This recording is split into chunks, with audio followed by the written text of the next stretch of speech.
പിതാവിൻ്റെയും പുത്രൻ്റെയും പരിശുദ്ധാത്മാവിൻ്റെയും നാമത്തിൽ ആമേൻ.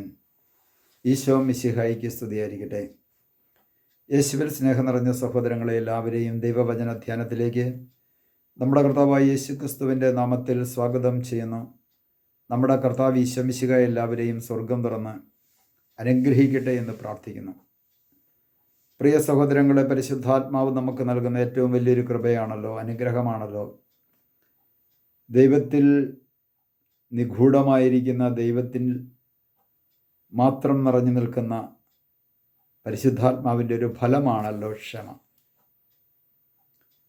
പ്രിയ സഹോദരങ്ങളെ, ക്ഷമയെക്കുറിച്ച് നമ്മൾ ധ്യാനിക്കുമ്പോൾ അനേകം വചനങ്ങൾ പഴയ നിയമ കാലഘട്ടത്തിലും പുതിയ നിയമ കാലഘട്ടത്തിലും എല്ലാം നമുക്ക് കാണുവാൻ സാധിക്കും.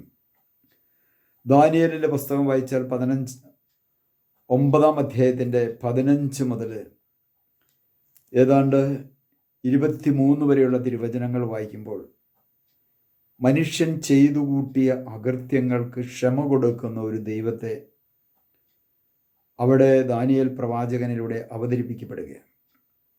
15-ാമത്തെ വചനത്തിൻ്റെ അവസാന ഭാഗം ഇങ്ങനെയാണ് പറയുന്നത്: ഞങ്ങൾ പാപം ചെയ്യുകയും ദുഷ്ടത പ്രവർത്തിക്കുകയും ചെയ്തു. ആരംഭത്തിൽ ഞങ്ങളുടെ ദൈവമായ കർത്താവെ, അങ്ങ് ശക്തമായ കരത്താൽ ഞങ്ങളെ ഈജിപ്തിൽ നിന്ന് മോചിപ്പിച്ചു. അങ്ങയുടെ നാമത്തെ മഹത്വപൂർണമാക്കി. അങ്ങയുടെ ശക്തി ഇന്ന് ഞങ്ങൾ അനുസ്മരിപ്പിക്കപ്പെടുന്നു. എന്നാൽ ഞങ്ങൾ പാപം ചെയ്യുകയും ദുഷ്ടത പ്രവർത്തിക്കുകയും ചെയ്തു. ഇവിടെ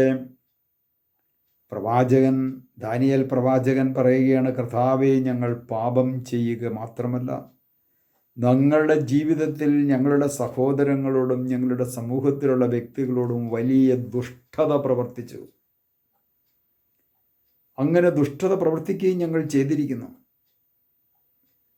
അതുകൊണ്ട് നീ ഞങ്ങളോട് ക്ഷമിക്കണമേ എന്ന് പറഞ്ഞുകൊണ്ട് ഇവിടെ പ്രാർത്ഥിക്കുന്ന ദാനിയേലിനെ നമുക്ക് കാണുവാൻ സാധിക്കും.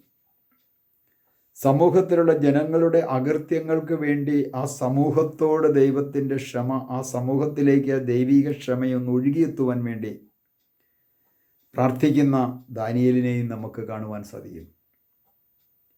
ഇന്ന് കരിസ്മാറ്റിക് നവീകരണ മേഖലയിൽ പ്രവർത്തിക്കുന്ന അനേകം വചനപ്രഘോഷകരും മധ്യസ്ഥ പ്രാർത്ഥനക്കാരുമെല്ലാം കർത്താവെ, അവരുടെ പാപങ്ങളെല്ലാം അവരോട് ക്ഷമിക്കണമേ എന്ന് പറഞ്ഞ് പ്രാർത്ഥിക്കുന്ന അനേകം വ്യക്തികളുണ്ട്. ലോകത്തിലുള്ള സകല മനുഷ്യരും ചെയ്യുന്ന പാപത്തിൻ്റെ മേൽ അവിടുത്തെ കരുണ വർഷിക്കണമേ എന്ന് പറഞ്ഞുകൊണ്ട് മുട്ടുമേൽ നിന്ന് കരങ്ങൾ പിടിച്ചുകൊണ്ട് പ്രാർത്ഥിക്കുന്ന അനേകം വ്യക്തികൾ ഇന്ന് സമൂഹത്തിലുണ്ട്. പ്രിയ സഹോദരങ്ങളെ, നമ്മുടെ ജീവിതത്തിൽ ഒരു വ്യക്തി നമ്മളോട് ഏതെങ്കിലും തരത്തിലുള്ള തിന്മകൾ പ്രവർത്തിച്ചുവെങ്കിൽ, അങ്ങനെ നമ്മളെ വേദനിപ്പിച്ചുവെങ്കിൽ, നമ്മൾ അവർക്ക് വേണ്ടിയും അവരോട് ക്ഷമിച്ചും ദൈവത്തിനു മുമ്പിൽ മുട്ടുമേൽ നിന്നുകൊണ്ട് കരങ്ങൾ പിടിച്ച് അവരോട് ക്ഷമിക്കുവാനും അവരെ സ്നേഹിക്കുവാനും ലോകത്തിൽ ഇങ്ങനെ തിന്മ ചെയ്യുന്ന സകല മനുഷ്യരോടും ദൈവത്തിൻ്റെ ക്ഷമ അവരിലേക്ക് ഒഴുകിയെത്തുവാനും വേണ്ടി പ്രാർത്ഥിക്കേണ്ട സമയമെല്ലാം കടന്നുപോയി. നാം ഓരോരുത്തരും പ്രാർത്ഥിക്കേണ്ടിയിരിക്കുന്നു. തുടർന്ന് പറയുന്ന, കർത്താവേ, അങ്ങയുടെ നീതിപൂർവമായ എല്ലാ പ്രവൃത്തികൾക്കും തക്കവിധം ഞങ്ങളുടെ കോപവും ക്രോധവും അങ്ങയുടെ വിശുദ്ധഗിരിയായ ജെറുസലേം നഗരത്തിൽ നിന്ന് അകന്നു പോകട്ടെ. ഞങ്ങളുടെ പാപങ്ങളും പിതാക്കന്മാരുടെ അകൃത്യങ്ങളും നിമിത്തം ജെറുസലേമിലും അങ്ങയുടെ ജനവും ചുറ്റുമുള്ളവർക്ക് നിന്ദാവിഷയമായി. ഇന്നൊക്കെ ഓരോ ക്രിസ്ത്യാനിയുടെയും കുടുംബത്തിൽ നടന്നുകൊണ്ടിരിക്കുന്ന തിന്മകൾ, ഓരോ ക്രിസ്തീയ വിശ്വാസികളുടെയും ജീവിതത്തിൽ പ്രവർത്തിച്ചു കൊണ്ടിരിക്കുന്ന തിന്മയുടെ പരിണതഫലമായി വെറുപ്പിലും വിദ്വേഷത്തിലും അതിരുമാന്തലായി, അപവാദം പറച്ചിലായി, ഏഷണിയും എല്ലാം പറഞ്ഞ് തിന്മ ചെയ്തുകൊണ്ട് നടക്കുന്ന വ്യക്തികളുടെ ആ പ്രവർത്തനത്തിൻ്റെ പരിണതഫലമായി ഇന്ന് പലപ്പോഴും ആ ദൈവിക ക്ഷമ പോലും അനുഭവിക്കാൻ പറ്റാത്ത വിധം സമൂഹത്തിലേക്ക് ദൈവത്തിൻ്റെ കൃപ നഷ്ടപ്പെട്ടുകൊണ്ടിരിക്കുകയാണ്. അതുകൊണ്ട് ദൈവത്തിനു മുമ്പിലായിരിക്കുന്ന ഓരോ വ്യക്തിയും മനസ്സിലാക്കട്ടെ, പരിശുദ്ധാത്മാവിനെ സ്വീകരിച്ചിട്ടുള്ള ഓരോ വ്യക്തിയും, പരിശുദ്ധാത്മാവെ, അവിടുത്തെ ക്ഷമ കൊണ്ടും സ്നേഹം കൊണ്ടും ഞങ്ങളെ നിറയ്ക്കണമേ എന്ന് പറഞ്ഞ് ദാഹിച്ച് പ്രാർത്ഥിക്കുന്നവരായി ഓരോരുത്തരും മാറട്ടെ. 19-ാമത്തെ തിരുവചനത്തിലേക്ക് വരുമ്പോൾ ദാനിയേൽ പ്രവാചകൻ പ്രാർത്ഥിക്കുകയാണ്, കർത്താവേ, ശ്രവിക്കണമേ. കർത്താവെ ക്ഷമിക്കണമേ. അടുത്തായിട്ട് പറഞ്ഞു, കർത്താവെ ക്ഷമിക്കണമേ. കർത്താവെ ശ്രവിക്കണമേ. കർത്താവെ ക്ഷമിക്കണമേ. കർത്താവെ ചെവിക്കൊള്ളുകയും പ്രവർത്തിക്കുകയും ചെയ്യണമേ. എൻ്റെ ദൈവമേ, അങ്ങയുടെ നാമത്തെ പ്രതി വൈകരുതേ. എന്തെന്നാൽ അങ്ങയുടെ നഗരവും ജനവും അങ്ങയുടെ നാമമാണല്ലോ വഹിക്കുന്നത്. ക്രിസ്തുവിൻ്റെ നാമം വഹിക്കുന്ന, ക്രിസ്തുവിനെ സ്വീകരിച്ചുകൊണ്ട് ക്രിസ്തുവിൻ്റെ നാമം വഹിക്കുന്ന ഓരോ ക്രിസ്ത്യാനികളും ഈ പരിശുദ്ധാത്മാവിൻ്റെ ഫലം പുറത്തേക്ക് ഒഴുക്കുവാൻ കടപ്പെട്ടവരാണ്.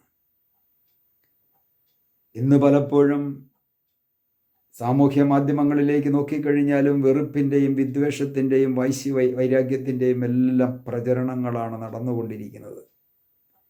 ഇന്ന് സമൂഹത്തിൽ ആർക്കും ആരോടും ഒരു പ്രതിബദ്ധതയുമില്ലാതെ ജീവിക്കുന്ന, ഒരു സ്നേഹമോ കരുണയോ അംഗീകാരമോ ഇല്ലാതെ കൊണ്ട് ജീവിക്കുന്ന ഒരു സാമൂഹ്യമായ പശ്ചാത്തലത്തിലും അന്തരീക്ഷത്തിലും ജീവിക്കുന്ന ക്രിസ്തു വിശ്വാസികളെ, ക്രിസ്ത്യാനികളെ, ക്രിസ്തു സ്നേഹിച്ചതുപോലെ മറ്റുള്ളവരെ സ്നേഹിക്കുവാനും ക്രിസ്തു ക്ഷമിച്ചതുപോലെ മറ്റുള്ളവരോട് ക്ഷമിക്കുവാനും നാം ഓരോരുത്തരുടെയും ഹൃദയത്തിൽ തീരുമാനമെടുത്താൽ മാത്രമേ ദൈവത്തിൻ്റെ പരിശുദ്ധാത്മാവിന് അത് നമ്മുടെ ജീവിതത്തിൽ പ്രാവർത്തികമാക്കുവാൻ പറ്റുള്ളൂ. ഇന്ന് പലരുടെയും ജീവിതത്തിൽ നടക്കുന്ന ആത്മഹത്യകളും കൊലപാതകങ്ങളുമെല്ലാം മറ്റുള്ളവരോട് ക്ഷമിക്കാൻ പറ്റാതെ വന്നതിൻ്റെ പരിണിതഫലമായിട്ട് സംഭവിക്കുന്നത്. എന്നാൽ ദൈവത്തിൻ്റെ പരിശുദ്ധാത്മാവ് ഒരു വ്യക്തിയിലേക്ക് കടന്നു വരുമ്പോൾ അവരോട് ക്ഷമിക്കുവാനും അവരെ സ്നേഹിക്കുവാനും അവരെ ഉൾക്കൊള്ളുവാനും അവരെ അംഗീകരിക്കുവാനും സാധിക്കും. പ്രിയ സഹോദരങ്ങളെ, നമുക്ക് ഈശോയോട് പ്രാർത്ഥിക്കാം. അവിടുത്തെ ആത്മാവിനാൽ നാം ഓരോരുത്തരും നിറയപ്പെടുവാൻ, ക്രിസ്തുവിൻ്റെ സാക്ഷികളായി നാം ഓരോരുത്തരും മാറ്റപ്പെടുവാൻ നമുക്ക് ഈശോയോട് പ്രാർത്ഥിക്കാം. കർത്താവായ ഈശോയെ, ദാനിയേൽ പ്രവാചകൻ പ്രാർത്ഥിച്ചതുപോലെ ഞങ്ങൾ ഓരോരുത്തരും പ്രാർത്ഥിക്കുന്ന കർത്താവെ ശ്രവിക്കണമേ. കർത്താവെ ക്ഷമിക്കണമേ. കർത്താവെ ചെവിക്കൊള്ളുകയും പ്രവർത്തിക്കുകയും ചെയ്യണമേ. കർത്താവെ ജീവിതത്തിൽ വന്നുപോയ വീഴ്ചകളെ ഓർത്ത് മാപ്പ് ചോദിക്കുന്നു. അങ്ങ് ക്ഷമയുടെ ഉറവിടമാണല്ലോ. അങ്ങയുടെ വാഗ്ദാനമായ പരിശുദ്ധാത്മാവിനെ ഞങ്ങളിലേക്ക് അയച്ചുകൊണ്ട് മറ്റുള്ളവരോട് ക്ഷമിക്കുവാനും അവരെ സ്നേഹിക്കുവാനുള്ള കൃപയും അനുഗ്രഹവും ഞങ്ങൾക്ക് ഓരോരുത്തർക്കും നൽകി ഞങ്ങളെ അനുഗ്രഹിക്കണമേ. പിതാവിൻ്റെയും പുത്രൻ്റെയും പരിശുദ്ധാത്മാവിൻ്റെയും നാമത്തിൽ ആമേൻ.